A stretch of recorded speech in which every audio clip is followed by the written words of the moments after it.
The new generation BMW M5 might be heavier, slower, and not exactly the prettiest car out there compared to its predecessor. But that hasn't stopped it from becoming a favorite among tuners. Practically every big name in the tuning scene has taken a crack at this Bavarian beast, and now Mansory has finally joined the party. You might think they took their sweet time. After all, it's been more than a year since the M5 made its debut in sedan form, followed by the long roof version. But this isn't Mansory's first time tweaking this model. They actually worked on one months ago, and well, let's just say it wasn't their finest work. This latest version, though, is a little easier on the eyes, at least compared to that one. The blacked out look with subtle blue accents gives it a stealthy vibe, toning down the usual Mansory look at me attitude. Still, let's be honest, this isn't what you'd call beautiful.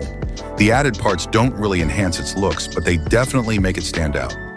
Mansory's fingerprints are all over the car, from the sculpted hood to the front bumper, add-ons, side skirts, and mirror covers.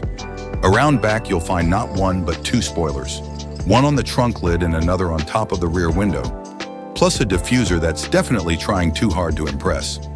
The rear bumper is stacked with extra elements, and those three center exhaust tips. Classic Mansory. There's even an extra brake light squeezed above the tailpipes, and the car rides on black V-spoke concave wheels that match the aggressive styling.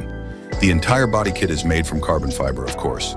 Inside, Mansory went with blue leather mixed with black contrast details, red highlights, plenty of carbon fiber trim, and their logo sprinkled here and there.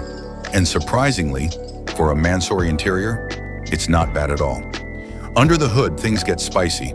The stock 2025 BMW M5 hybrid setup delivers 717 horsepower and can hit 60 miles per hour in about 3.4 seconds.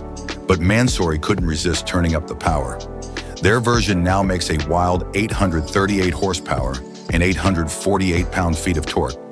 That's a serious upgrade, and according to Mansory's social media, it transforms the car's performance completely. So what do you think? Would you go for this tuned-up monster or keep your M5 in its pure stock form?